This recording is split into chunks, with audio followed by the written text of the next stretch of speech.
Hello everyone, हम पढ़ रहे हैं ह्यूमन रिप्रोडक्शन चैप्टर। ठीक है ना। बायोलॉजी क्लास 12th का चैप्टर है, chapter number 3।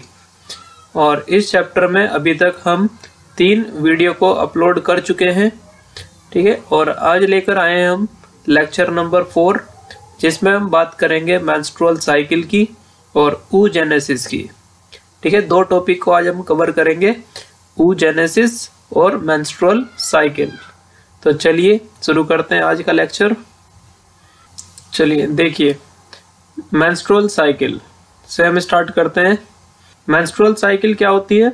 Menstrual cycle reproductive cycle होती है फीमेल प्राइमेट्स के अंदर। ठीक है ना। फीमेल्स के अंदर जो फीमेल प्राइमेट्स होती हैं उनके अंदर रिप्रोडक्टिव साइकिल को हम क्या बोलते हैं? Menstrual cycle. अब प्राइमेट्स के अंदर कौन कौन आते हैं? जैसे कि मंकी, एप्स और ह्यूमन बींग्स। ठीक है ना। ये प्राइमेट्स के अंदर आते हैं और इनके अंदर जो साइक्लिक चेंजेस होते हैं उसको हम बोलते हैं मेंस्ट्रुअल साइकिल कहते हैं। ये मेंस्ट्रुअल साइकिल कितने से कितने दिन की होगी? 28 से 29 दिन की होती है। 28 to 29 डेज की ये साइकिल होती है फीमेल्स के अंदर। ठीक है। और ये कोई फिक्स नंबर नहीं है यहाँ पर। ठीक है ना। ये वेरी कर सकता है नंबर। किसी में ये मेंस्ट्रुअल साइकिल 32 डेज की हो जाती है, किसी में 35 की भी हो सकती है, और यहाँ तक की भी किसी में ये 40 डेज तक भी हो सकती है। ठीक है ना। लेकिन एक एवरेज टाइम बताया गया है 28 से 29 डेज की ये साइकिल होती है। ठीक है ना। और मेंस्ट्रुअल साइकिल में क्या होगा? मेंस्ट्रुअल साइकिल में एक ओवम प्रोड्यूस किया जाता है। जो फीमेल्स होती है, फीमेल्स, ठीक है ना, प्रोड्यूस एग। ठीक है ना। कितना एग प्रोड्यूस करती है फीमेल? 1 एग प्रोड्यूस करती है। 1 एग इन ए मंथ। ठीक है ना। एक मंथ में एक एग प्रोड्यूस किया जाता है फीमेल के द्वारा। ठीक है ना। उसको हम बोलते हैं मेंस्ट्रुअल साइकिल। एक साइकिल जब कंप्लीट होती है तो उससे एक एग प्रोड्यूस होता है। ठीक है ना। 28 से 29 डेज के लगभग एक एग प्रोड्यूस होता है। ठीक। The cycle of events from one menstruation till the next one is called menstruation cycle. एक मेंस्ट्रुअल साइकिल कहां से कहां तक होती है? एक मेंस्ट्रुअल साइकिल से दूसरे मेंस्ट्रुअल साइकिल तक के बीच का जो टाइम होता है, ठीक है, वो कहलाता है मेंस्ट्रुअल साइकिल। मेंस्ट्रुएशन बता रहा था मैं, मेंस्ट्रुएशन क्या होता है? मेंस्ट्रुएशन का मतलब होता है ब्लीडिंग फेज। ठीक है ना। जब ब्लीडिंग स्टार्ट होती है तो उसको बोलते हैं मेंस्ट्रुएशन। तो देखो, अगर मान लो ये जिस दिन ब्लीडिंग होती है उस दिन मेंस्ट्रुअल साइकिल का फर्स्ट डे माना जाता है। तो मान लो ये तुम्हारा फर्स्ट डे है, उसके बाद सेकंड आएगा, थर्ड आएगा। ठीक है ना। इसी तरीके से चलता जाएगा। जब 28 डेज आ जाएंगे हो जाएंगे, फिर उसके बाद 28 डेज के बाद फर्स्ट डे आएगा नेक्स्ट, उसके बाद फिर से। ठीक है। फिर उसके बाद ऐसे ही चलेगा 2, 3, फिर 28 डेज तक, फिर उसके बाद फर्स्ट डे होगा। तो जब फर्स्ट डे आता है, एक ये यहाँ पर क्या होगा? ब्लीडिंग होगी ये फर्स्ट डे से। ठीक है ना। और जब नेक्स्ट फर्स्ट डे आएगा तो यहाँ पर ब्लीडिंग होगी। तो 2 ब्लीडिंग के बीच का जो टाइम होता है, ठीक है ना, जो टाइम होता है, इसको हम क्या बोलते हैं? मेंस्ट्रुअल साइकिल कहते हैं। ठीक है ना। ये मेंस्ट्रुअल साइकिल कहलाती है। तो क्या लिखा है, एक बार और पढ़ेंगे इसको। The cycle of event from one menstruation till the next one. एक बार जब ब्लीडिंग हुई, जब तक दोबारा ब्लीडिंग नहीं होती तब तक, ठीक है ना, का जो टाइम है वो क्या कहलाता है? मेंस्ट्रुअल साइकिल कहलाता है। ठीक है। दिस साइकिल हैज, इस साइकिल में 4 फेज होते हैं। पहला फेज है तुम्हारा मेंस्ट्रुअल फेज, दूसरा फेज होता है फॉलिकुलर फेज, तीसरा फेज होता है ओवुलेटरी फेज, और चौथा फेज होता है ल्यूटियल फेज। मेंस्ट्रुअल साइकिल के 4 फेज होते हैं: menstrual phase, follicular phase, ovulatory phase और ल्यूटियल फेज। ठीक है। तो इस स्लाइड में हमने अभी तक क्या क्या पढ़ा है, एक बार दोबारा से हम रिपीट कर लेते हैं। तो मेंस्ट्रुअल साइकिल क्या होती है? मेंस्ट्रुअल साइकिल में मैंने बताया, एक ह्यूमन फीमेल या कोई भी प्राइमेट होते हैं जैसे मंकी, एप्स और ह्यूमन बीइंग, तो इनमें जो फीमेल्स होती है वो हर महीने एक एग प्रोड्यूस करती है, हर महीने एक एग या ओवम कह दो प्रोड्यूस करती है, ठीक है ना। तो उसको हम बोलते हैं मेंस्ट्रुअल साइकिल। तो ये रिप्रोडक्टिव साइकिल होती है ह्यूमन प्राइमेट्स के अंदर, और ये कितने दिन की होती है? 28 से 29 दिन की ये साइकिल होती है। और जब एक बार मेंस्ट्रुएशन होगा, मेंस्ट्रुएशन का मतलब ब्लीडिंग, एक ब्लीडिंग से दूसरे ब्लीडिंग के बीच का जो टाइम होगा वो एक साइकिल कहलाएगा, मेंस्ट्रुएशन साइकिल कहलाएगा। मेंस्ट्रुअल साइकिल में 4 फेजेस होते हैं, menstrual phase, follicular phase, ovulatory phase और ल्यूटियल फेज, ठीक है। और ये फेज कितने कितने टाइम के होते हैं ये भी देख लेते हैं। जो मेंस्ट्रुअल फेज होता है वो पहले से 5 दिन तक होता है, 1 से 5 दिन तक होता है मेंस्ट्रुअल फेज। फिर फॉलिकुलर फेज होता है 5 से लेकर या 6वें दिन से लेकर 13 दिन तक के, मान लो फॉलिकुलर फेज। फिर 14 डेज पर क्या हो जाता है?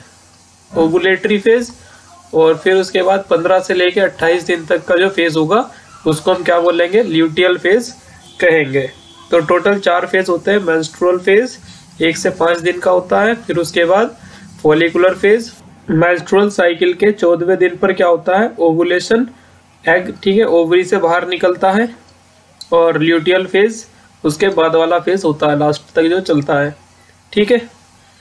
नेक्स्ट स्लाइड पर चलते हैं। अब देखो, menstrual cycle start with menstrual phase, ठीक है ना। कहाँ से शुरू होती है मेंस्ट्रुअल साइकिल? मेंस्ट्रुअल फेज से शुरू होती है। मैंने पहला फेज बताया था आपको, menstrual phase, but we will study it from follicular phase for ease.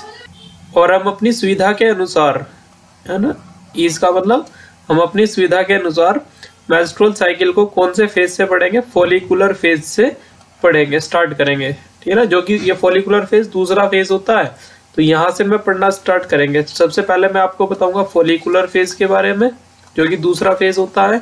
फिर उसके बाद ओवुलेशन देखेंगे हम, ओवुलेशन।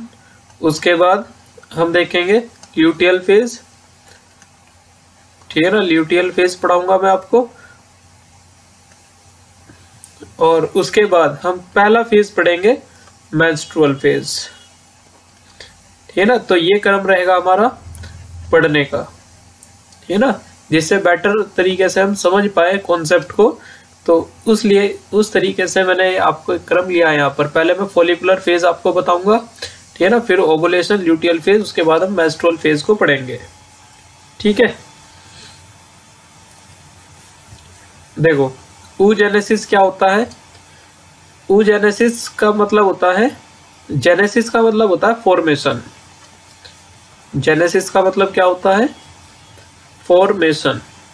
और ऊ कहाँ से आ रहा है? ओवम से या एग से, ठीक है ना, एग या फिर ओवम की फॉर्मेशन, या इसको हम oocyte भी कह सकते हैं, ठीक है। oocyte, एग कह दो, ओवम कह दो, या फिर सिंपल आप कह सकते हो oogenesis का मतलब क्या होता है? Formation of female gamete. Formation of female gamete को हम क्या बोलते हैं? oogenesis। तो यहाँ पर लिखा हुआ है, देखो इस लाइन को पढ़ लो। The process of formation of female gamete is called oogenesis। Female gamete की फॉर्मेशन के प्रोसेस को हम क्या बोलते हैं? oogenesis कहते हैं। It is started during embryonic development. Most important बात है ये। oogenesis कब स्टार्ट होती है? एम्ब्रियोनिक डेवलपमेंट के दौरान। जब बच्चा मदर के पेट में होता है तो तभी, ठीक है ना, फीमेल के अंदर, तभी फीटस के अंदर, फीमेल फीटस के अंदर oogenesis स्टार्ट हो जाती है। फॉर्मेशन ऑफ फीमेल गैमेट मतलब एम्ब्रियोनिक स्टेज में ही फीमेल गैमेट की फॉर्मेशन होने लगती है। तो oogenesis स्टार्ट होता है एम्ब्रियोनिक डेवलपमेंट के दौरान से ही, मतलब फीटल फेज में ही, जब फीटस था, है ना, पेट में ही था मदर के, तो तभी से गैमेट की फॉर्मेशन होने लगती है। जबकि मेल्स में क्या होता है? स्पर्मेटोजेनेसिस स्टार्ट होती है आफ्टर प्यूबर्टी। प्यूबर्टी आने के बाद स्पर्मेटोजेनेसिस स्टार्ट होती है, ठीक है। लेकिन फीमेल्स में एम्ब्रियोनिक स्टेज में ही स्टार्ट हो जाती हैं, याद रखोगे इस बात को। During this stage millions of oogonia, oogonia कहते हैं गैमीट मदर सेल, ये ऐसी सेल्स होती है oogonia जो आगे चलकर ओवम को प्रोड्यूस करेगी, ठीक है ना। तो इस स्टेज में, कौन सी स्टेज में, एम्ब्रियोनिक स्टेज में, एम्ब्रियोनिक स्टेज में मिलियंस ऑफ oogonia प्रोड्यूस हो जाते हैं, is form in fetal ovary, foetus की ओवरी में, है ना, मिलियंस ऑफ, ये लगभग 2 लाख से 20 लाख के बीच में इनका नंबर होता है, लगभग 2 लाख टू 20 लाख, ठीक है ना, 2 से 20 लाख के बीच में oogonia, ठीक है ना, फीटस की ओवरी में बन चुके होते हैं, तो उसको हम बोलते हैं मल्टीप्लिकेशन फेज होता है। Total number of oogonia is decided in a female during her embryonic development, और किसी भी फीमेल के एम्ब्रियोनिक डेवलपमेंट के दौरान ही oogonia का नंबर डिसाइड हो जाता है कि उसके अंदर कितने oogonia प्रेजेंट होंगे, क्योंकि बर्थ के बाद नए oogonia नहीं बनते हैं, ठीक है ना। After birth no new oogonia is form, ठीक है ना, बर्थ के बाद नए oogonia नहीं बनते हैं, जितने भी oogonia बनने होते हैं वो सब एम्ब्रियोनिक स्टेज में बन चुके होते हैं, ठीक है। यहाँ पर देखो ये oogonia को दिखाया गया है, तो इसको हम पहले समझ लेते हैं, फिर इस डायग्राम पर दोबारा आएंगे। एनसीईआरटी का डायग्राम था ये, ठीक है। देखो oogenesis कैसे होता है, एग की फॉर्मेशन, पहले थोड़ा डायग्रामेटिकली हम यहाँ पर समझ लेते हैं, फिर उसके बाद हम एनसीईआरटी के डायग्राम पर भी आएंगे। तो ये हमारे पास एक सेल है, मान लो, ठीक है ना, इसको हमने नाम दिया oogonia, ठीक है ना, ये है तुम्हारी गैमीट मदर सेल, इसको हम बोल सकते हैं क्या है ये, गैमीट मदर सेल। इसी सेल से हम आगे क्या करेंगे, ओवम को बनाएंगे। तो सबसे पहले ये मान लो oogonia सेल बनी है आपकी, ये अभी फीटल स्टेज चल रही है ना, अभी जो फीमेल है, बच्चा है, वो मदर के पेट में अभी है ना, उसके अंदर ये एक oogonia बनी मान लो। अब ये माइटोसिस करेंगे, माइटोसिस ऐसा डिवीजन होता है जिसमें क्रोमोसोम नंबर हाफ नहीं होता। जो oogonia है ये कैसी सेल है, ये 2n है, डिप्लॉइड। अब माइटोसिस करके क्या होगा, बहुत सारी सेल्स बन जाएगी इस तरीके से, बहुत सारी सेल्स बन जाएगी इस तरीके से, ठीक है ना। कितनी बन जाएगी ये सेल, ये मिलियंस ऑफ सेल्स यहाँ पर oogonia बन जाएगी, मिलियंस ऑफ, है ना, 2 लाख से 20 लाख के बीच में। तो यहाँ पर इसको हम क्या बोलेंगे, इधर मैं लिख देता हूं, यह है आपका मल्टीप्लिकेशन फेज, मल्टीप्लिकेशन फेज इसको हम कहेंगे, ठीक है। अब क्या होगा, यहां से एक सेल को डिसाइड किया जाएगा, यहां से एक सेल सिलेक्ट करी जाएगी इसमें से, ठीक है ना, एक सेल यहां से सिलेक्ट कर लो, ये हमने एक सेल सिलेक्ट कर ली। चूंकि ये सेल्स जितनी भी बनी है ये कौन से डिवीजन से बनी है, माइटोसिस से, और माइटोसिस में क्रोमोसोम नंबर सेम रहता है, तो ये सेल भी कैसी होगी, 2n होगी, और इस सेल को हम नाम देते हैं प्राइमरी oocyte, प्राइमरी oocyte इसको हम कहेंगे, और ये भी कैसी होगी आपकी 2n होगी, क्योंकि ये कौन से डिवीजन से बनी है, ये बनी है माइटोसिस से, और माइटोसिस से में क्रोमोसोम नंबर सेम रहता है, ठीक है। ये हो गई आपकी प्राइमरी oocyte। अब ये प्राइमरी oocyte क्या करेगी, प्राइमरी oocyte अब मियोसिस में भाग लेगी, इसको कौन सा डिवीजन करना है, मियोसिस। तो यहाँ पर अब मियोसिस होगा, ये यहाँ पर अब ये डिवीजन करने की, ठीक है ना, अवस्था में आएगी, मियोसिस करेगी। लेकिन मियोसिस आपको पता है 2 फेज में होने वाली प्रोसेस होती है मियोसिस, एक मियोसिस फर्स्ट होता है, एक मियोसिस सेकंड होता है। तो पहले तो कौन सा डिवीजन होगा, मियोसिस 1 होगा, लेकिन मियोसिस 1 में जब ये सेल भाग लेती है तो मियोसिस 1 पूरा नहीं हो पाता, ठीक है ना। और मियोसिस 1 जो होगा यहाँ पर, मियोसिस फर्स्ट जो होगा वो स्टॉप हो जाएगा, ठीक है ना, प्रोफेज में ये सेल यहाँ पर अरेस्ट हो जाएगी, मियोसिस फर्स्ट क्या हो जाएगा, स्टॉप हो जाएगा एट प्रोफेज, ठीक है ना, प्रोफेज फर्स्ट में। यहाँ पे मियोसिस का पहला जो फेज होता है उसको हम प्रोफेज कहते हैं। प्रोफेज फर्स्ट में सेल यहाँ पर क्या हो गई, अरेस्ट हो गई। तो अभी ये एक सेल थी ना जो, तो एक ही अभी ये डिवाइड नहीं हुई है। जब मियोसिस फर्स्ट कंप्लीट हो जाएगी तब ये सेल 2 सेल में कन्वर्ट हो जाएगी, ठीक है ना। तो जो इतना प्रोसेस हो रहा है यहाँ से ऊपर ऊपर जितना भी मैंने लिखा है, ये सब फीटल स्टेज में हो रहा है। ये सब कौन सी अवस्था में हो रहा है, ठीक है ना, ये हो रहा है फीटल स्टेज में, फीटल स्टेज में, ठीक है। अब यहाँ पर क्या हुआ, यहाँ पर चाइल्ड का बर्थ हो गया, ठीक है ना। ये लाइन मैंने जो खींची है यहाँ पर बर्थ। अब बर्थ में बाद क्या होगा, अब ये बेबी जो बर्थ हुआ जिसका, ये डेवलपमेंट करेगा। डेवलपमेंट करके अब यहाँ पर कुछ साल गुजरेंगे, ठीक है ना। जब प्यूबर्टी आएगी तो यहाँ पर मान लो बच्चे की आ गई प्यूबर्टी। प्यूबर्टी कितने साल के बाद आती है, तो यहाँ पर कुछ गैप आ जाता है, ये कम से 12 से 13 साल का ये गैप आ जाएगा, 12 to 13 ईयर, ठीक है ना। अब इतने लंबे समय के दौरान क्या होते हैं, जो इसकी प्राइमरी oocytes है ये मरने लगती है, ठीक है ना। और प्यूबर्टी तक पहुंचते पहुंचते ये इनकी संख्या कितनी बचती है, 60 से 80 हजार के बीच में ये प्राइमरी oocyte जो oogonia सेल है ये बची होती है। और सब इतने लंबे समय के दौरान ये डिजेनरेट हो जाती है, ठीक है ना। अब ये जो सेल थी तुम्हारी, यहाँ पर प्यूबर्टी आ गई ना, अब ये मियोसिस फर्स्ट जो यहाँ पर रुक गया था, अब ये कंप्लीट होता है और ये सेल डिवाइड होकर यहाँ पर 2 सेल में कन्वर्ट हो जाती है। मियोसिस 1 क्या होगा, कंप्लीट होगा, यहाँ पर मियोसिस फर्स्ट कंप्लीट होगा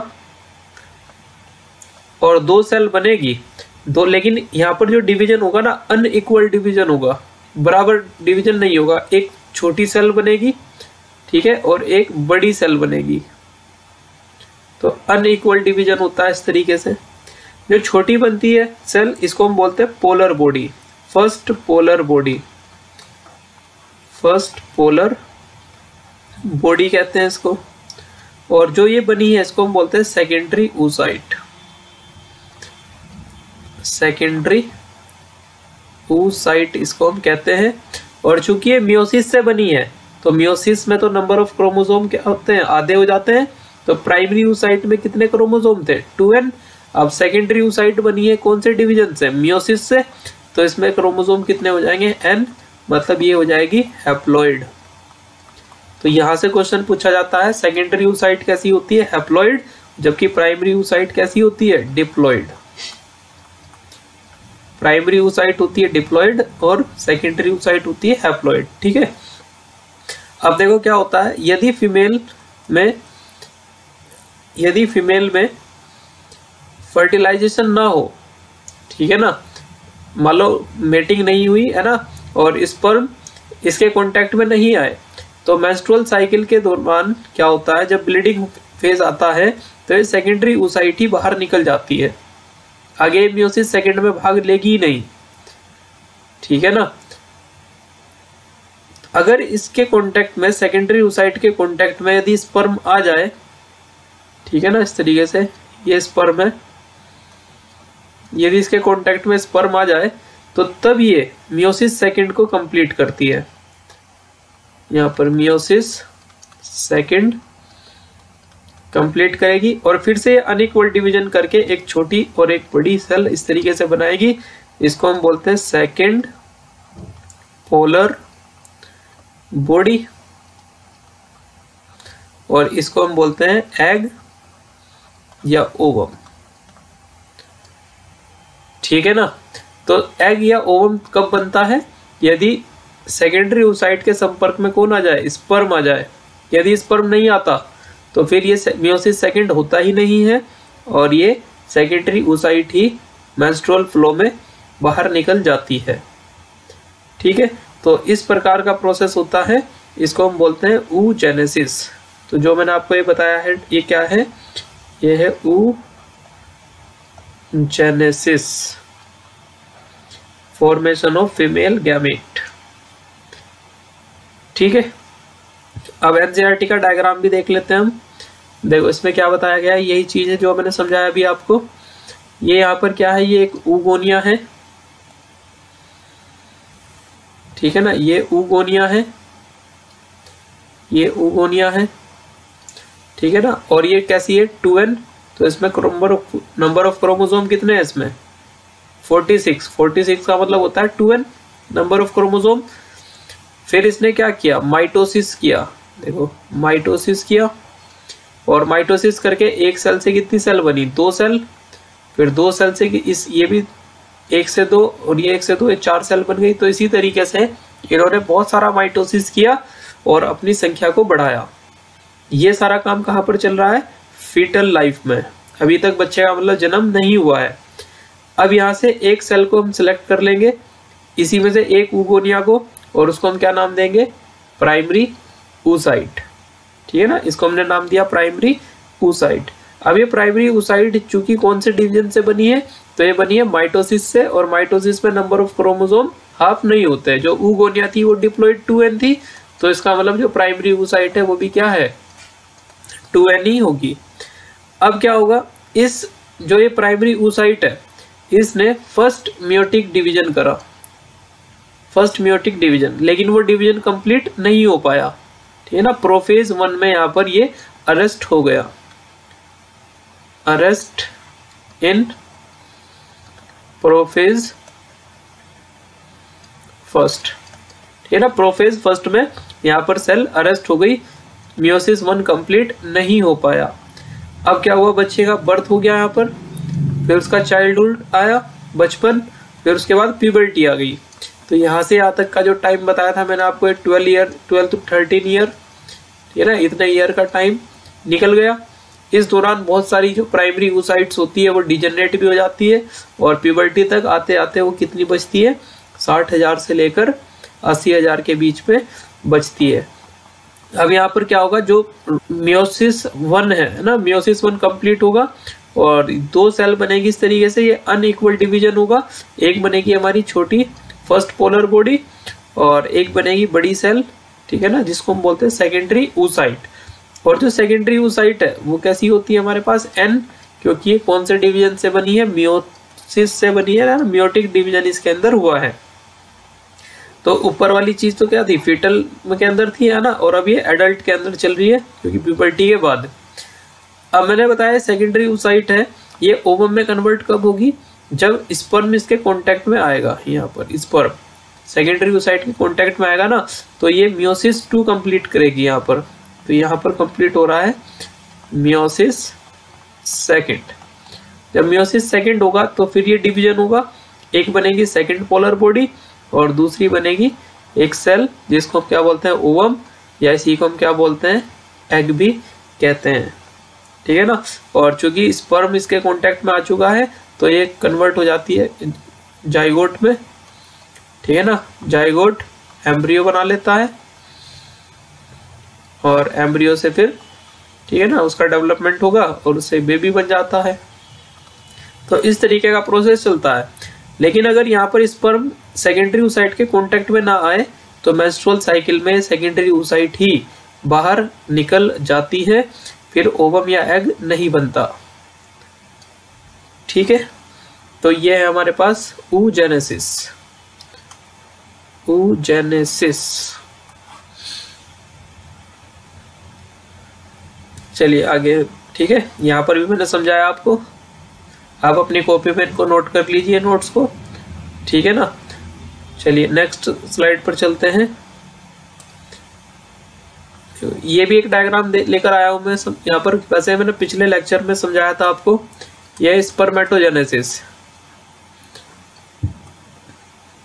स्पर्मेटोजेनेसिस। स्पर्मेटोजेनेसिस में क्या होता है, यहाँ पर एक सेल होती है हमारे पास, इसको हम बोलते हैं स्पर्मेटोगोनिया। ये स्पर्मेटोगोनिया है, ठीक है ना। यहाँ पर भी देखो सेम प्रोसेस होता है जो पीछे हुआ, माइटोसिस होगा पहले, और ये अपनी संख्या को बढ़ाएगी। एक सेल से कितनी सेल बनेगी, 2 सेल बनेगी, फिर इस एक सेल से 2 सेल बनेगी, इस तरीके से अपनी संख्या को पहले बढ़ाएगी, ठीक है ना। और स्पर्मेटोगोनिया कैसी सेल होती है, 2n, क्योंकि इसमें नंबर ऑफ क्रोमोसोम कितने हैं 46, तो ये है 2n आपकी सेल। अब यहाँ से एक सेल को आप स्पर्मेटोगोनिया को सिलेक्ट कर लो और उसका नाम क्या दो, प्राइमरी स्पर्मेटोसाइट। इसको हम प्राइमरी स्पर्मेटोसाइट कहेंगे। और प्राइमरी स्पर्मेटोसाइट भी कैसी होगी, 2n ही होगी, क्योंकि ये कौन से डिवीजन से बनी है, माइटोसिस से बनी है। अब इसमें क्या होगा, प्राइमरी स्पर्मेटोसाइट में होता है मियोसिस, मियोटिक डिवीजन होगा, फर्स्ट मियोटिक डिवीजन। और एक सेल से कितनी सेल बनेगी, ये है तुम्हारी प्राइमरी, ठीक है ना, प्राइमरी स्पर्मेटोसाइट एक यहाँ पर हमने सेलेक्ट करी है ना। फिर इसमें मियोसिस, यहाँ पर मियोसिस 1 हुआ और मियोसिस 1 होकर ये कितनी सेल बन गई, 2 सेल बन गई। इधर एक सेल ये बनी और एक सेल ये बन गई यहाँ पर, ठीक है। इनको हमने क्या नाम दिया, सेकेंडरी स्पर्मेटोसाइट। और जो सेकेंडरी स्पर्मेटोसाइट होती है वो कैसी होगी, n, क्योंकि ये कौन से डिवीजन से बनी है, मियोसिस से, ठीक है ना। ये है सेकेंडरी स्पर्मेटोसाइट। अब इसमें होगा मियोटिक 2 सेकेंड डिवीजन, तो इससे भी 2 नई सेल बनेगी, एक ये सेल बनी, एक ये सेल बनी, इनसे भी 2 नई सेल बनेगी, एक सेल ये नहीं बनी, एक सेल ये नहीं बनी। इनको हम क्या बोलते हैं, जो गोल गोल सेल बनी है हमारे पास ये, इनको हम कहते हैं स्पर्मेटिड। 4 स्पर्मेटिड बन गई और ये स्पर्मेटिड डिफरेंशिएट हो जाती है, कन्वर्ट हो जाती है किसमें, स्पर्मेटोजोआ में कन्वर्ट हो जाती है। स्पर्मेटोजोआ को हम क्या बोलते हैं, स्पर्म भी कहते हैं। तो ये 4 स्पर्म बन जाएंगे 4 स्पर्मेटिड से, ठीक है। तो ये चीज हम पिछले लेक्चर में पढ़ चुके हैं डिटेल में। अगर आपने पहला लेक्चर नहीं देखा इससे, तो आप प्लेलिस्ट में जाकर फर्स्ट, सेकंड और थर्ड लेक्चर को देख सकते हैं, ठीक है। चलिए नेक्स्ट, देखो मैंने आपको बताया था कि जो मेंस्ट्रुअल साइकिल होती है, मेंस्ट्रुअल साइकिल, उसके 4 फेज होते हैं, ठीक है ना। पहला फेज क्या था, मेंस्ट्रुअल फेज। मेंस्ट्रुअल फेज होता है जिसको हम क्या कहते हैं, ब्लीडिंग फेज भी बोलते हैं, इसको हम ब्लीडिंग फेज भी कहते हैं। फिर उसके बाद दूसरा फेज आता है कौन सा, फॉलिकुलर फेज। फॉलिकुलर फेज या इसको प्रोलीफेरेशन फेज भी कहा जाता है, प्रोलीफेरेशन फेज, ठीक है। फिर उसके बाद तीसरा आता है ovulatory phase. Ovulatory phase, ovulation होता है यहाँ पर 14 डेज पर। और उसके बाद आता है ल्यूटियल फेज, ल्यूटियल फेज, ठीक है ना। तो मैंने आपको बताया था सबसे पहले हम कौन सा फेज पढ़ेंगे, फॉलिकुलर फेज को हम पढ़ेंगे। तो यहाँ से मैं आपको पढ़ा रहा हूँ फॉलिकुलर फेज, उसके बाद ओवुलेटरी फेज आएगा, उसके बाद ल्यूटियल फेज आएगा, फिर लास्ट में हम पढ़ेंगे मेंस्ट्रुअल फेज को। तो तब क्रम हमारा सही बैठेगा, ठीक है ना, और चीजें आराम से समझ में आएगी और कोई कंफ्यूजन नहीं होना है, ठीक है। सबसे पहले हम कौन सा फेज पढ़ रहे हैं अभी, फॉलिकुलर फेज। दूसरा फेज होता है मेंस्ट्रुअल साइकिल का। आ जाओ जरा यहाँ पर, तो देखो primary oocyte, oogoneal cells start cell division and enter in prophase of meiosis 1 and arrested in this stage is called primary oocyte। ये चीज मैंने अभी पीछे आपको बताई। oogoneal सेल जो है ना, वो स्टार्ट करती है सेल डिवीजन को और एंटर कर जाती है किसमें, प्रोफेज में, मियोसिस फर्स्ट के प्रोफेज में। और वहां पर क्या हो जाती है, अरेस्ट। जो oogoneal सेल है फीटल स्टेज में, वो मियोसिस फर्स्ट को कंप्लीट नहीं कर पाती, अरेस्ट हो जाती है प्रोफेज फर्स्ट की स्टेज में, मियोसिस फर्स्ट के प्रोफेज फर्स्ट में, ठीक है ना, अरेस्ट हो जाएगी सेल। और उसको हम क्या बोलेंगे, प्राइमरी oocyte कहेंगे। Primary oocyte are arrested in this stage till puberty. जब तक प्यूबर्टी नहीं आती तब तक प्राइमरी oocyte डिवीजन आगे नहीं करेगी, वहीं पर रुक जाएगी, है ना, अरेस्ट हो जाएगी। When female reaches at puberty, जब प्यूबर्टी आ जाएगी, the following changes start in primary oocyte, और फिर प्राइमरी oocyte में कुछ चेंजेस होने स्टार्ट होंगे प्यूबर्टी आने पर। ठीक है ना। जब फीमेल में प्यूबर्टी आ जाएगी तब प्राइमरी oocyte में कुछ चेंजेस होने स्टार्ट होंगे, उससे पहले चेंजेस नहीं होंगे। which will study under follicular phase of menstrual cycle। और जो इस प्राइमरी oocyte में चेंजेस होने वाले हैं आगे, वो हम कौन से फेज में पढ़ेंगे मेंस्ट्रुअल साइकिल के? फॉलिकुलर फेज में पढ़ेंगे। ठीक है, तो देखो प्यूबर्टी आने के बाद प्राइमरी oocyte के अंदर क्या क्या चेंजेस होते हैं वो मैं आपको बताता हूँ। यहाँ पर ये मान लो हमारे पास क्या है, एक प्राइमरी oocyte है, ठीक है ना। ये हो गई आपकी प्राइमरी oocyte, यहाँ पर लिख लेते हैं प्राइमरी oocyte। तो ये प्राइमरी oocyte क्या होती है? कुछ सेल से घिरी होती है, इसके ऊपर कुछ सेल्स होती है इस तरीके से, और ये साइज में छोटी होती है इस टाइप से, ठीक है ना। कुछ इसके ऊपर सेल से घिरी हुई होती है,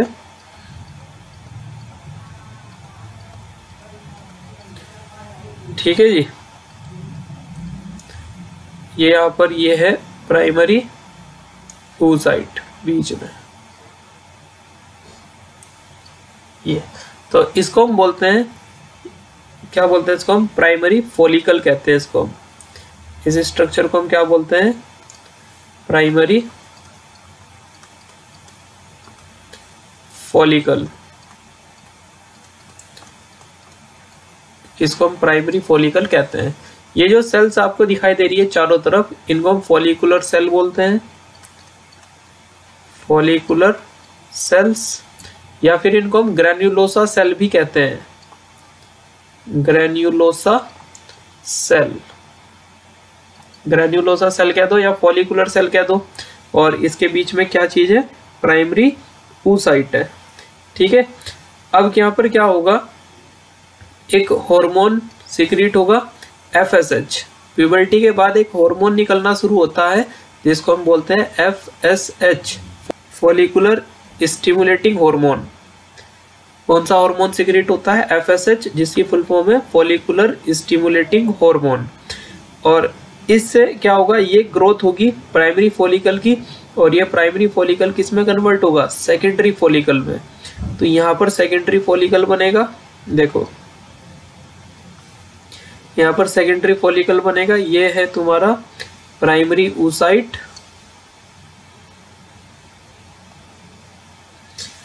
और इसके चारों तरफ इस तरीके से सेल्स, फॉलिकुलर सेल बनेगी, और ये साइज में और ज्यादा बड़ा हो जाएगा, और ज्यादा सेल बना लेंगे इसके चारों तरफ।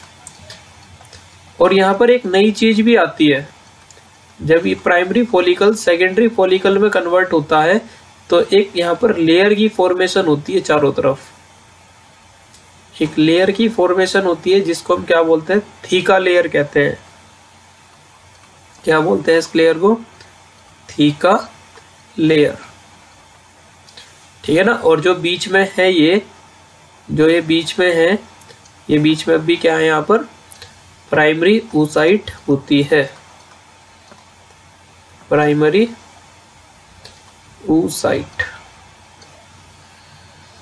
ठीक है। अब क्या होगा, अब FSH तो है ये, तो ये और इसकी ग्रोथ होगी, ये ना, ये स्ट्रक्चर क्या कहलाएगा जो भी हमने बनाया? ये बन गया तुम्हारा सेकेंडरी फॉलिकल, सेकेंडरी फॉलिकल ये बन गया। अब सेकेंडरी फॉलिकल किस में कन्वर्ट होगा? टर्सरी फॉलिकल में कन्वर्ट होगा। तो देखो टर्सरी फॉलिकल में जब ये कन्वर्ट होता है तो एक नई चीज आती है, यहाँ पर मियोसिस फर्स्ट कंप्लीट हो जाती है। जब सेकेंडरी फॉलिकल टर्सरी फॉलिकल में कन्वर्ट हो जाता है तो ये जो बीच में प्राइमरी oocyte हमको दिखाई दे रही है ना, ये सेकेंडरी oocyte में कन्वर्ट हो जाती है 2n से n में। ये 2n है और n में कन्वर्ट हो जाएगी, मतलब यहाँ पर मियोसिस कंप्लीट हो जाएगी, मियोसिस फर्स्ट कंप्लीट होगी। और मियोसिस फर्स्ट कंप्लीट होने से क्या होगा, यहाँ पर सेकेंडरी oocyte बनेगी, ये सेकेंडरी oocyte, और इसके चारों तरफ एक लेयर बन जाती है जिसको हम बोलते हैं जोना पेलुसिडा। एक लेयर से कवर हो जाता है चारों तरफ से, इस तरीके से, ये कहलाता है जोना पेलुसिडा। और इसके चारों तरफ क्या होगी, इसके चारों तरफ इस तरीके से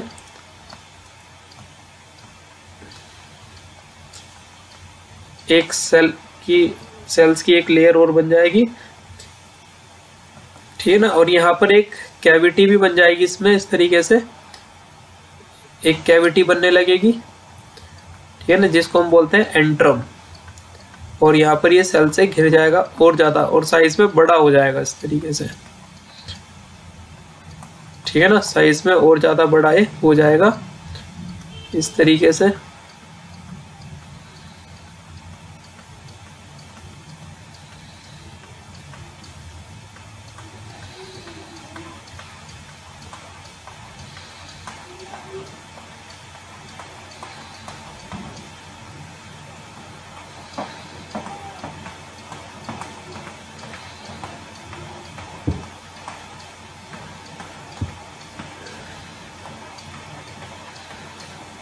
इस तरीके से साइज में और ज्यादा बड़ा हो जाएगा ये, ठीक है। और जो आपकी थीका लेयर है, ये थीका लेयर भी डिफरेंशिएट हो जाएगी, ठीक है ना, थीका इंटरना और थीका एक्सटर्ना में। ये एक लेयर और इसके ऊपर एक लेयर और बन जाएगी इस तरीके से। ये मैं बना रहा हूं, है ना, टर्सरी फॉलिकल।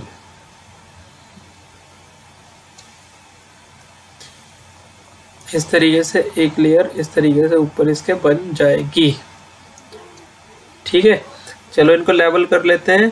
तो ये होगी आपकी बाहर की लेयर, इसको हम बोलते हैं थीका एक्सटर्ना, थीका एक्सटर्ना। अंदर वाली लेयर को हम क्या कहेंगे, थीका इंटरना, ठीक है। ये फ्लूइड, इसके अंदर फ्लूइड भरा रहता है, कैविटी, फ्लूइड फिल्ड कैविटी होती है, ये एंट्रम बोलते हैं इसको। इस कैविटी का नाम होता है एंट्रम। और ये बाहर की तरफ एक लेयर, इसको बोलते हैं हम zona pellucida, zona pellucida layer कहते हैं इसको।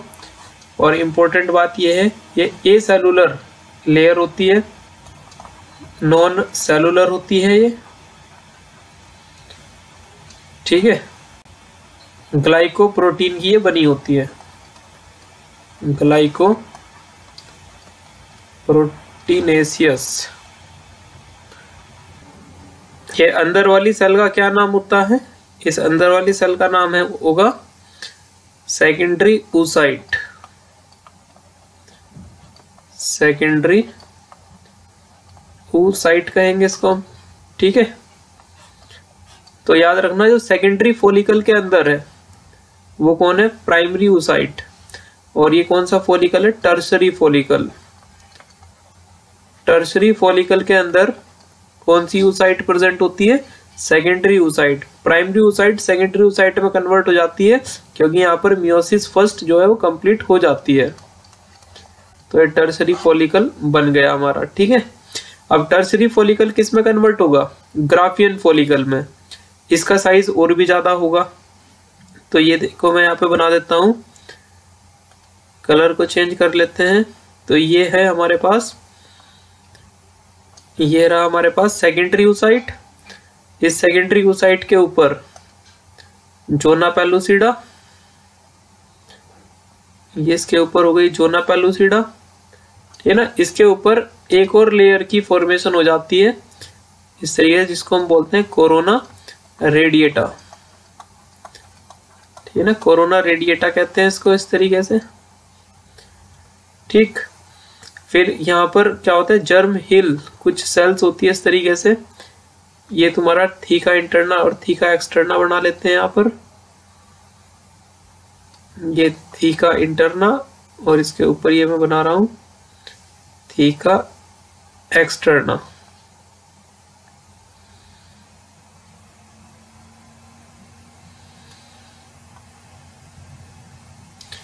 ठीक है ना। ये हो गई थीका एक्सटर्ना। और यहाँ पर कुछ सेल का गुच्छा टाइप इस तरीके से जुड़ा होता है। और ये जो एंट्रम है इसका भी साइज बढ़ जाता है, और ये चारों तरफ जो ग्रैन्युलोसा सेल्स हैं ये इस तरीके से अरेंज हो जाती है चारों तरफ, इस तरीके से। और यहाँ पर ये ठीक है ना, जो फ्लूइड फिल्ड कैविटी है इसका साइज बढ़ जाता है एंट्रम का, तो इसको हम क्या कहेंगे, थीका एक्सटर्ना। अंदर वाली को क्या कहेंगे, थीका इंटरना। ये थीका इंटरना हो गई, ठीक है ना। इसको हम बोलते हैं कोरोना रेडिएटा, कोरोना रेडिएटा, ठीक है ना। रेड से जो मैंने बनाया है ये क्या है, जोना पेलुसिडा।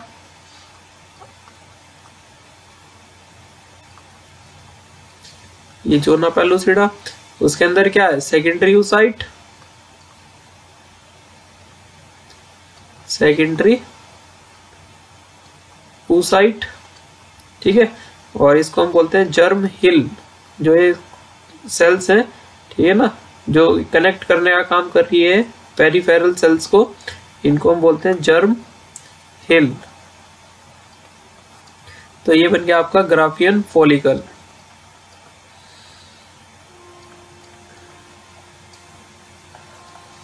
इसको हम बोलते हैं ग्राफियन फॉलिकल, ठीक है। तो प्राइमरी oocyte ये है आपकी, है ना, प्राइमरी फॉलिकल था यहाँ पर, इसके अंदर प्राइमरी oocyte थी।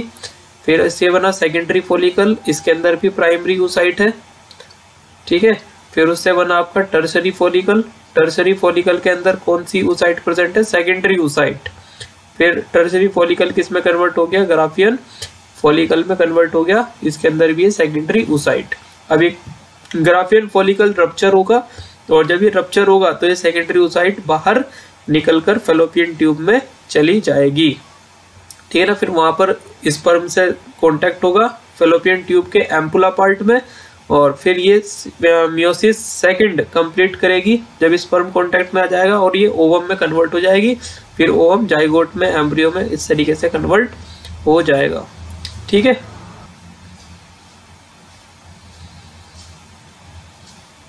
नेक्स्ट देखिए, यहाँ पर हम फॉलिकुलर फेज को पढ़ते हैं, फॉलिकुलर फेज। तो it is the development of primary follicle to mature Graafian follicle in the ovary. Ovary के अंदर प्राइमरी फॉलिकल से क्या बनना, ग्राफियन फॉलिकल बनना का जो प्रोसेस है वो कहलाता है फॉलिकुलर फेज कहलाता है। जो भी ये समझाया गया है ना, हमने प्राइमरी फॉलिकल से स्टार्ट किया और ग्राफियन फॉलिकल हमने बनाया। तो प्राइमरी फॉलिकल से ग्राफियन फॉलिकल का बनना कहलाता है फॉलिकुलर फेज, ठीक है। प्राइमरी फॉलिकल में क्या पढ़ा हमने, it is primary oocyte which is surrounded by a granulosa cell, ठीक है ना। प्राइमरी oocyte होती है और उसके चारों तरफ ग्रैन्युलोसा सेल उसको घेरे रखती है इस तरीके से, तो बन जाता है primary follicle. A large number of primary follicles are degenerated during the phase from birth to puberty. अब बर्थ से प्यूबर्टी आने में 12 to 13 ईयर का गैप होता है। अब इस गैप के दौरान लार्ज नंबर में प्राइमरी फॉलिकल्स क्या हो जाते हैं, डीजेनरेट हो जाते हैं।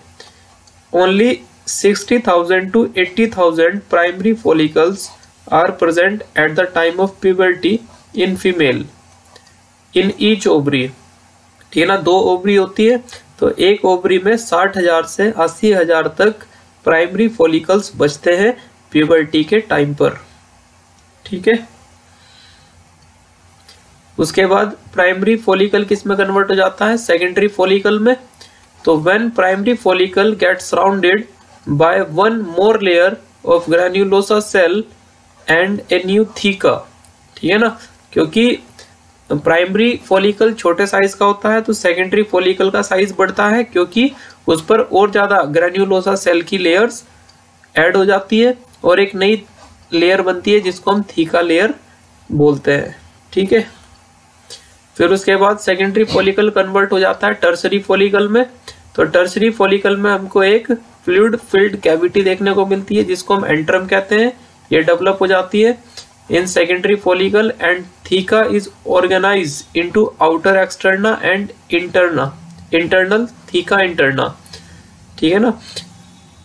आपको टर्सरी फॉलिकल में एक तो एंट्रम देखने को मिलेगा और जो दूसरा थीका लेयर थी वो डिफरेंशिएट हो जाएगी आउटर एक्सटर्ना में और थीका इंटरना में। Then it is called tertiary follicle और इसको हम टर्सरी फॉलिकल बोलते हैं। In this stage primary oocyte present inside the tertiary follicle completed the meiosis first, which is unequal division resulted into one large haploid secondary oocyte and a small polar body। और इस stage में जब tertiary follicle बना है तो जो primary oocyte present थी है ना वो मियोसिस 1 कंप्लीट कर लेगी और अनइक्वल डिवीजन होगा यहाँ पर, और जो प्राइमरी oocyte थी वो कन्वर्ट हो जाएगी सेकेंडरी oocyte में और साथ में क्या बनेगी, एक स्मॉल पोलर बॉडी बनेगी। ठीक है। फिर उसके बाद टर्सरी फॉलिकल ग्राफियन फॉलिकल में बदलेगा। तो tertiary follicle then changes into Graafian follicle, ये मैच्योर फॉलिकल कहलाता है। The secondary oocyte form a new membrane called zona pellucida, और जो सेकेंडरी oocyte है उसके चारों तरफ एक नई मेम्ब्रेन की फॉर्मेशन होगी जिसको जोना पेलुसिडा बोलते हैं। The transformation of primary follicle to Graafian follicle is term as follicular phase of menstrual cycle, और ये प्राइमरी फॉलिकल से ग्राफियन फॉलिकल का ट्रांसफॉर्मेशन होना फॉलिकुलर फेज कहलाता है। ठीक है। तो ये मेंस्ट्रुअल साइकिल का हमारा जो दूसरा फेज था ये कंप्लीट हो जाता है फॉलिकुलर फेज। ठीक है ना। ये एनसीईआरटी का डायग्राम है। ठीक है ना। ओवरी दिखाई गई है तो यहाँ पर हमको ये दिखाया है, यहाँ पर ये है प्राइमरी फॉलिकल है ना। इसको भी एक बार देख लेते हैं। यहाँ पर ये प्राइमरी फॉलिकल से प्राइमरी फॉलिकल किस में कन्वर्ट हुआ है, ठीक है ना, सेकेंडरी फॉलिकल में। ठीक है ना। ये प्राइमरी फॉलिकल से ये सेकेंडरी फॉलिकल मान लो यहाँ पर। उसके बाद ये टर्सरी फॉलिकल ये कन्वर्ट हो गया ग्राफियन फॉलिकल में। ठीक है ना। ये टर्सरी फॉलिकल है, ये ग्राफियन फॉलिकल बन गया। ग्राफियन फॉलिकल के अंदर देखो ये एंट्रम आपको कितना बड़ा दिखाई दे रहा है यहाँ पर, है ना, फ्लूइड फिल्ड कैविटी। और ये जो सेकेंडरी फॉलिकल है इसके अंदर इसके बीच में हमको प्राइमरी oocyte दिखाई दे रही है। और ये जब टर्सरी फॉलिकल बन गया तो ये जो प्राइमरी oocyte है ये किस में कन्वर्ट हो चुकी है, यहाँ पर सेकेंडरी oocyte में कन्वर्ट हो चुकी है। और अब ये ग्राफियन फॉलिकल देखो यहाँ पर रप्चर करता है। जब ये रप्चर करेगा तो यहाँ से ओवम ये एक्चुअली में क्या होगी, सेकेंडरी oocyte होगी, ये सेकेंडरी oocyte। ठीक है ना। ये बाहर निकल जाती है। उसके बाद ग्राफियन फॉलिकल में से ओवम तो ये बाहर निकल गया, सेकेंडरी oocyte बाहर निकल गई और ये ग्राफियन फॉलिकल किस में कन्वर्ट हो जाता है, कॉर्पस ल्यूटियम में कन्वर्ट हो जाता है। एक येलोइश कलर बॉडी होती है जिसको हम बोलते हैं ग्राफियन फॉलिकल। ठीक है ना। ये ग्राफियन फॉलिकल में कन्वर्ट हो गया और फिर ये डिजेनरेट होना स्टार्ट हो जाएगा तो ये बन जाता है कॉर्पस एल्बिकैन। कॉर्पस एल्बिकैन ये कहलाता है। ठीक है ना। तो डिजेनरेट होने लगता है। और कॉर्पस ल्यूटियम एक इंपॉर्टेंट हार्मोन सिक्रीट करता है यहाँ पर, ठीक है ना, प्रोजेस्टेरोन। तो जो प्रोजेस्टेरोन हार्मोन होता है वो कहाँ से सिक्रीट होता है, कॉर्पस ल्यूटियम से। और ये जो ग्रोइंग फॉलिकल्स है, primary follicle, secondary, tertiary, Graafian follicles, ये एस्ट्रोजन हार्मोन को सिक्रीट करते हैं, एस्ट्रोजन। ठीक है ना। तो एस्ट्रोजन हार्मोन फॉलिकल से सिक्रीट होता है और प्रोजेस्टेरोन हार्मोन कॉर्पस ल्यूटियम से सिक्रीट होता है। नेक्स्ट देखिए, the development of follicles and regeneration of endometrium takes place together under the stimulation of LH and FSH। है ना। LH और FSH हार्मोन जब सिक्रीट होते हैं तो ये क्या डेवलप करवाते हैं, फॉलिकल्स की formation. Primary follicle, secondary follicle में, सेकेंडरी टर्सरी में, टर्सरी ग्राफियन फॉलिकल में। ठीक है ना। जो ये कन्वर्ट हो रहे हैं एक दूसरे में फॉलिकल में, तो किसके इन्फ्लुएंस में हो रहे हैं, LH और FSH के। जब ये हार्मोन सिक्रीट होते हैं तो तब फॉलिकल्स की फॉर्मेशन होती है और रीजनरेशन ऑफ एंडोमेट्रियम, क्योंकि जो मेंस्ट्रुअल साइकिल का पहला फेज होता है मेंस्ट्रुअल फेज, उसमें एंडोमेट्रियम फट चुकी होती है, तो यहाँ पर रीजनरेट हो रही होती है, ठीक है ना, endometrium. The level of LH and FSH, इनको गोनाडोट्रोपिन्स कहते हैं हम, increases gradually during follicular phase. Follicular phase में LH और FSH का लेवल बढ़ जाता है, क्योंकि FSH या LH ये दोनों ही हेल्प करते हैं किसमें, फॉलिकल की फॉर्मेशन करने में। और फॉलिकुलर फेज कब आता है, तो यहाँ पर बताया ब्रैकेट में, जस्ट आफ्टर मेंसेस या मेंस्ट्रुअल फेज, मेंस्ट्रुअल साइकिल के मेंस्ट्रुअल फेज में या मेंसेस में। मेंसेस का मतलब होता है ब्लीडिंग फेज, ब्लीडिंग फेज के बाद आएगा तुम्हारा कौन सा फेज, फॉलिकुलर फेज, ठीक है ना। और इस फेज में LH और FSH का लेवल बढ़ा हुआ होता है और ये हेल्प करते हैं फॉलिकल का डेवलपमेंट करवाने में। These gonadotropin also induce the growing follicle to secrete estrogen hormone। और ये जो गोनाडोट्रोपिन्स है ये फॉलिकल्स को इंड्यूस भी करते हैं, प्रेरित करते हैं एक हार्मोन सिक्रीट करने के लिए जिसका नाम है एस्ट्रोजन हार्मोन, ठीक है ना। एस्ट्रोजन हार्मोन को भी सिक्रीट करवाने में हेल्प करते हैं gonadotropins. Both LH and FSH attain a peak level in the middle of cycle about 14 days, और उसको हम क्या बोलते हैं, LH सर्ज। जब मेंस्ट्रुअल साइकिल का 14 डेज आता है, जिस दिन ओवुलेशन होना होता है, तो उस टाइम पर LH का लेवल बिल्कुल पीक पर चला जाता है, जिसको हम क्या बोलते हैं, LH सर्ज बोलते हैं। LH सर्ज क्या है, देखो, रिस्पॉन्सिबल फॉर ओवुलेशन। तो ये क्वेश्चन भी आ सकता है यहाँ पर कि ओवुलेशन के लिए रिस्पॉन्सिबल क्या होता है, रिस्पॉन्सिबल है LH सर्ज का होना। जब LH अपने हाई पीक पर पहुंच जाता है तो तब ओवुलेशन होता है। मतलब ओवुलेशन का मतलब होता है ग्राफियन फॉलिकल का फटना, rupture of Graafian follicle and release of ovum या oocyte कह दो, है ना। oocyte होती है वो जो रिलीज होगी ग्राफियन फॉलिकल के फटने से। तो ग्राफियन फॉलिकल का फटना कहलाता है ओवुलेशन। और ओवुलेशन कब होगा, जब LH सर्ज होगा। Only one ovum is release in an ovulation. जब एक बार ओवुलेशन होता है तो उससे केवल एक ही ओवम रिलीज होता है, ठीक है। ये आपको एक डायग्राम दिखा रखा है, NCERT का डायग्राम है ये, मेंस्ट्रुअल साइकिल को समझाने के लिए। तो इसमें यहाँ पर क्या दिया हुआ है, ये यूटेराइन इवेंट्स यहाँ पर दिए हुए हैं, यूट्रस के अंदर क्या क्या चेंजेस आ रहे हैं, ठीक है ना। और ये जो आपको दिखा रखी है ये एंडोमेट्रियम की वॉल है, ठीक है ना। अंदर से एंडोमेट्रियम दिखाई हुई है, यूट्रस की एंडोमेट्रियम है ये। तो स्टार्टिंग में देखो पतली है और धीरे धीरे ये इसकी मोटाई बढ़ती जा रही है एंडोमेट्रियम की, इस तरीके से। और ये यहाँ पर मेंसेस दिखा रखा है, ये ब्लीडिंग हो रही है। तो ये मेंस्ट्रुअल साइकिल का यहाँ पर पहला दिन है ना, फर्स्ट डे। फिर ये डेज बढ़ते जा रहे हैं यहाँ पर, और ये लगभग 28 से 29 दिन की होती है, और उसके बाद फिर से फर्स्ट डे आ जाता है, ठीक है। तो ये 4 फेज होते हैं इसके। पहला फेज मेंस्ट्रुएशन है, मेंस्ट्रुअल फेज जिसको कहते हैं। दूसरा प्रोलिफेरेटिव फेज या फॉलिकुलर फेज होता है, ये दूसरा फेज है। उसके बाद यहाँ पर 14 डेज पर, जब 14th डेज होगा तो यहाँ पर एक और फेज आएगा, ओवुलेटरी फेज। ओवुलेटरी फेज आएगा, ठीक है ना। ओवुलेटरी फेज होता है तीसरा फेज। फिर उसके बाद चौथा फेज हो जाएगा ल्यूटियल फेज। तो ये 4 फेज होते हैं मेंस्ट्रुअल साइकिल में, ठीक है। तो यहाँ पर यूट्रस के इवेंट्स दिखा रखे हैं। फिर यहाँ पर ओवेरियन हॉर्मोन्स दिखाए हुए हैं। ओवेरियन हार्मोन जो ब्लू से दिखाया है ये एस्ट्रोजन है, और जो रेड से दिखाया गया है ये प्रोजेस्टेरोन है, ठीक है। यहाँ पर ओवेरियन के अंदर इवेंट्स दिखा रखे हैं कि ये आपका प्राइमरी फॉलिकल हो गया, ठीक है, ये सेकेंडरी फॉलिकल हो गया, ये टर्सरी फॉलिकल हो गया, फिर ये मैच्योर ग्राफियन फॉलिकल बन गया आपका, ग्राफियन फॉलिकल। फिर उसके बाद ग्राफियन फॉलिकल फटा, उससे सेकेंडरी oocyte बाहर निकली, ओवुलेशन, और ग्राफियन फॉलिकल किस में कन्वर्ट हो गया कि येलोइश बॉडी में, जिसको बोलते हैं कॉर्पस ल्यूटियम। और फिर ये धीरे धीरे डिजेनरेट होना शुरू हो जाता है। तो यहाँ पर आपको ओवरी के अंदर क्या क्या चेंजेस आ रहे हैं, है ना, अलग अलग डेज पर।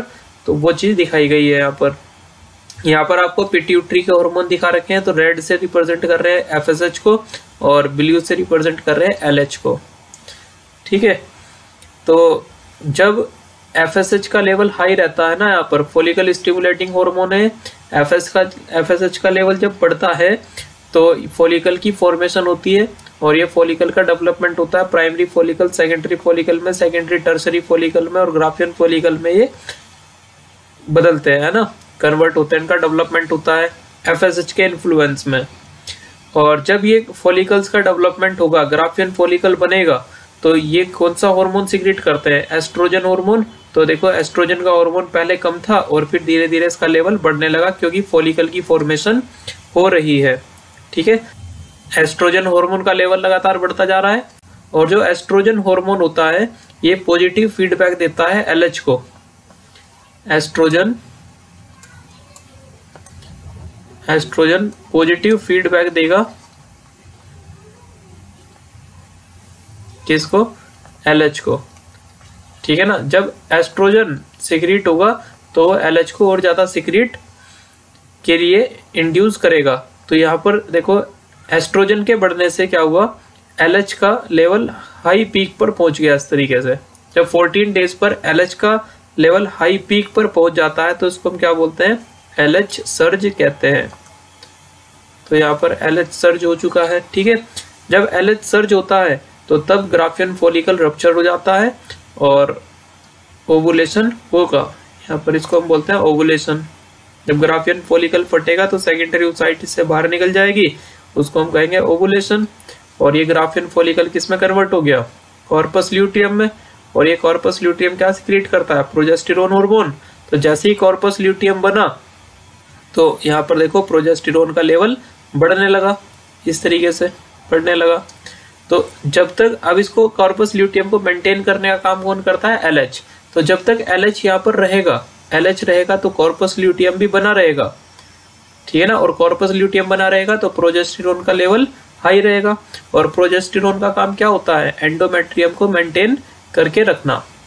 तो यहाँ से आप समझ सकते हो जैसे कि एलएच रहेगा, ठीक है ना, एलएच रहा तो कॉर्पस ल्यूटियम रहा, कॉर्पस ल्यूटियम रहा। एलएच क्या करता है? कॉर्पस ल्यूटियम को मेंटेन करके रखता है। और यदि कॉर्पस ल्यूटियम बना रहेगा तो ये कौन सा हार्मोन सिक्रीट करता रहेगा? Progesterone hormone. ठीक है ना, सिक्रीट होगा। और प्रोजेस्टेरोन हार्मोन सिक्रीट होगा तो एंडोमेट्रियम क्या रहेगी? Maintain.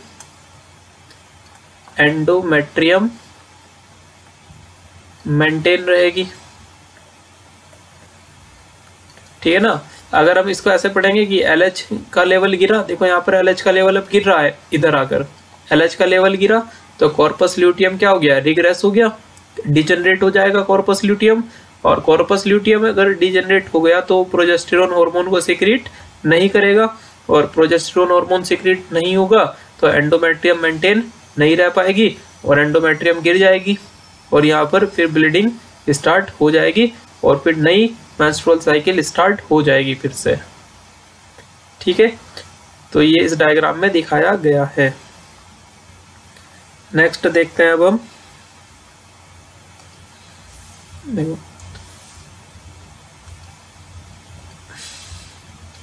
Secondary oocyte is a haploid cell. Secondary oocyte haploid होती है क्योंकि ये मियोसिस फर्स्ट के बाद बनती है। It is form after meiosis first. Meiosis second will take place when sperm enter in secondary oocyte। ठीक है ना, ये बात अभी बताई मैंने। मियोसिस सेकंड केवल तभी होती है जब स्पर्म एंटर ले लेते हैं, है ना, एंट्री ले लेंगे सेकेंडरी oocyte में। और यदि स्पर्म नहीं आते हैं तो फिर सेकेंडरी oocyte ही मेंस्ट्रुअल साइकिल में बाहर निकल जाती है। तो यहाँ पर हमारा फॉलिकुलर फेज पूरी तरीके से कंप्लीट हुआ। अब हम मेंस्ट्रुअल साइकिल का थर्ड जो फेज होता है ओवुलेटरी फेज, उसको कवर करते हैं। तो ओवुलेटरी फेज क्या है? It is release of ovum from Graafian oocyte या ग्राफियन फॉलिकल भी लिख सकते हैं। तो जब ग्राफियन फॉलिकल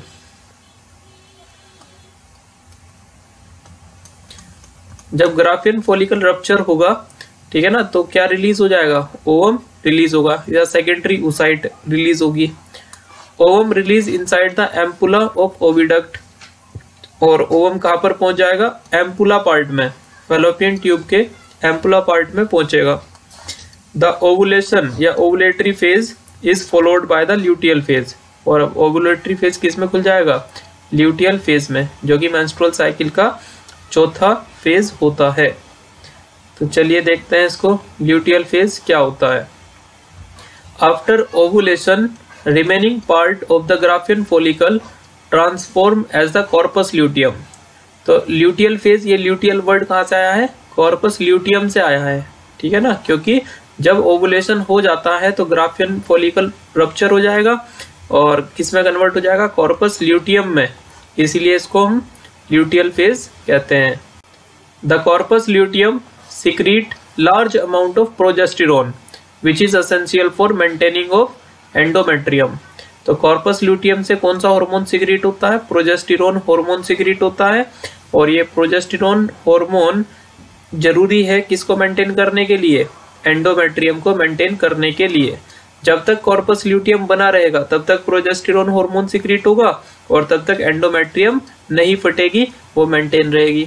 जैसे ही कॉर्पस ल्यूटियम डीजनरेट होना स्टार्ट होगा तो प्रोजेस्टेरोन हार्मोन सिक्रीट नहीं करेगा और एंडोमेट्रियम फट जाएगी और ब्लीडिंग स्टार्ट हो जाएगी, नई मेंस्ट्रुअल साइकिल स्टार्ट फिर हो जाती है। Such an endometrium is necessary for implantation of the fertilized ovum and other events of pregnancy।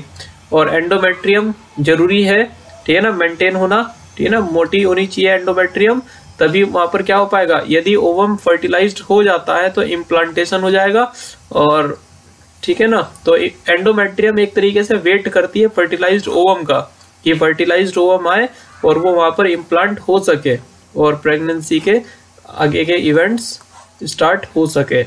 लेकिन यदि ओवम जो है फर्टिलाइज्ड नहीं हो पाएगा तो फिर एंडोमेट्रियम को फटना होगा, क्योंकि कॉर्पस ल्यूटियम डिजनरेट हो जाएगा और फिर ब्लीडिंग के साथ ओवम बाहर निकल जाता है, ठीक है।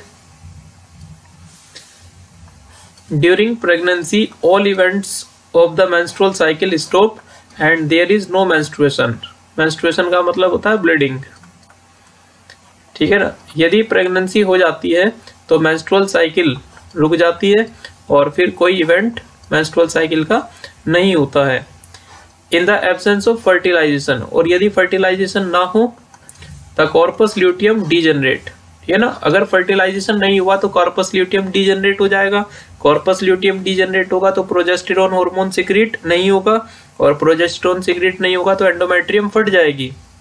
और यदि प्रेगनेंसी हो जाती है तो फिर कॉर्पस ल्यूटियम डिजनरेट नहीं होता है, तो वो 2 या 3 महीने तक के इनिशियली, ठीक है, बना रहता है और लगातार प्रोजेस्टेरोन हार्मोन को सिक्रीट करता है, एंडोमेट्रियम मेंटेन करके रखता है फिर, ठीक है। This causes disintegration of the endometrium leading to menstruation marking a new cycle, ठीक है ना। जैसे ही कॉर्पस ल्यूटियम, क्योंकि फर्टिलाइजेशन की एब्सेंस है, फर्टिलाइजेशन नहीं हुआ तो कॉर्पस ल्यूटियम क्या हो गया, डिजनरेट, और जब कॉर्पस ल्यूटियम डिजनरेट होगा तो एंडोमेट्रियम क्या होगी, डिसइंटीग्रेशन हो जाएगा, मतलब फट जाएगी एंडोमेट्रियम और मेंस्ट्रुएशन हो जाएगा, ठीक है ना, ब्लीडिंग स्टार्ट हो जाएगी, और जब ब्लीडिंग स्टार्ट होगी तो वो नई मेंस्ट्रुअल साइकिल की शुरुआत होती है, ठीक है। एक टर्म आ रही है यहाँ पर मिनार्च। मिनार्च किसको कहते हैं हम, it is the first menstruation which started puberty. Puberty पर जब सबसे पहले मेंस्ट्रुएशन होता है, मेंस्ट्रुअल साइकिल की शुरुआत है ये, जब मेंस्ट्रुअल साइकिल स्टार्ट होती है तो उसको हम बोलते हैं मिनार्च, ठीक है ना। तो प्यूबर्टी पर, प्यूबर्टी आती है 12 to 13 ईयर की एज में, ठीक है ना, तो उसको हम मिनार्च कहते हैं। तो ये ल्यूटियल फेज हमारा यहाँ पर पूरा हुआ। अब हम मेंस्ट्रुअल साइकिल का फर्स्ट फेज पढ़ते हैं जो कि है मेंस्ट्रुएशन फेज, ठीक है ना। मेंस्ट्रुएशन फेज या इसको ब्लीडिंग फेज भी हम बोलते हैं, ब्लीडिंग फेज भी इसको हम कहते हैं। तो मेंस्ट्रुएशन या मेंसेस कह दो, ये मेंस्ट्रुअल फ्लो होता है ना, ब्लीडिंग होती है, और जो कब से कब तक, 3 से 5 दिन तक होती है, ठीक है ना, 3 से 5 दिन तक ब्लीडिंग फेज चलता है और जब ये मेंस्ट्रुअल साइकिल का पहला फेज होता है। It occurs if there is no pregnancy, और मेंस्ट्रुअल फेज कब होता है? जब प्रेगनेंसी नहीं होती है, एंडोमेट्रियम फटेगी और ब्लीडिंग होने लगेगी। In the absence of fertilisation, fertilisation यदि नहीं हुआ तो the corpus luteum degenerate, corpus luteum degenerate हो जाएगा, which result into disintegration of endometrium, और एंडोमेट्रियम फटने लगेगी जिससे ब्लीडिंग होने लगती है। तो menstrual flow has endometrium, endometrium क्या है? Inner lining of uterus and blood vessels which comes out from vagina, और मेंस्ट्रुअल फ्लो क्या होता है? वजाइना के द्वारा, ठीक है ना, ब्लड बाहर आने लगता है, तो उसको हम बोलते हैं मेंस्ट्रुअल फ्लो। ठीक है, नेक्स्ट देखो मीनोपोज क्या होता है। Menopause is the ceasing of menstrual या रिप्रोडक्टिव साइकिल। सीजिंग का मतलब होता है बंद होना। जब मेंस्ट्रुअल साइकिल बंद हो जाती है, रिप्रोडक्टिव साइकिल, तो उसको बोलते हैं मीनोपोज। तो मेंस्ट्रुअल साइकिल का स्टार्ट होना मीनार्च और मेंस्ट्रुअल साइकिल का बंद होना मीनोपोज कहलाता है। It is cease around the age of 50 year, और ये किस एज में सीज हो जाती है, बंद हो जाती है मेंस्ट्रुअल साइकिल? लगभग 50 ईयर्स की एज में हो जाती है फीमेल्स में। Whereas in males spermatogenesis is continue till whole life, लेकिन मेल्स के अंदर स्पर्मेटोजेनेसिस पूरी लाइफ तक चलती रहती है, और फीमेल्स में मेंस्ट्रुअल साइकिल या फिर जो ओवम की प्रोडक्शन है वो 50 ईयर की एज तक होती है, और उसके बाद नया कोई सब जो प्राइमरी फॉलिकल्स है वो सब खत्म हो जाते हैं 50 ईयर की एज तक, ठीक है ना, और मेंस्ट्रुअल साइकिल उसके बाद बंद हो जाती है, लेकिन स्पर्मेटोजेनेसिस होल लाइफ तक चलती रहती है। Cyclic menstruation is indicators of normal reproductive phases which extend from menarche to menopause, और जो साइक्लिक मेंस्ट्रुएशन हो रहा है, मेंस्ट्रुअल साइकिल चल रही है, तो वो इस बात का इंडिकेशन होता है कि रिप्रोडक्टिव फेज नॉर्मली काम कर रहा है, ठीक है ना, मीनार्च से मीनोपोज तक। मीनार्च से पहले कोई मेंस्ट्रुएशन नहीं होगा और मीनोपोज के बाद कोई मेंस्ट्रुएशन नहीं होगा। ठीक है, तो आज इस वीडियो में इतना ही पढ़ेंगे, और नेक्स्ट वीडियो में बात करेंगे फर्टिलाइजेशन और इम्प्लांटेशन के बारे में। ठीक है।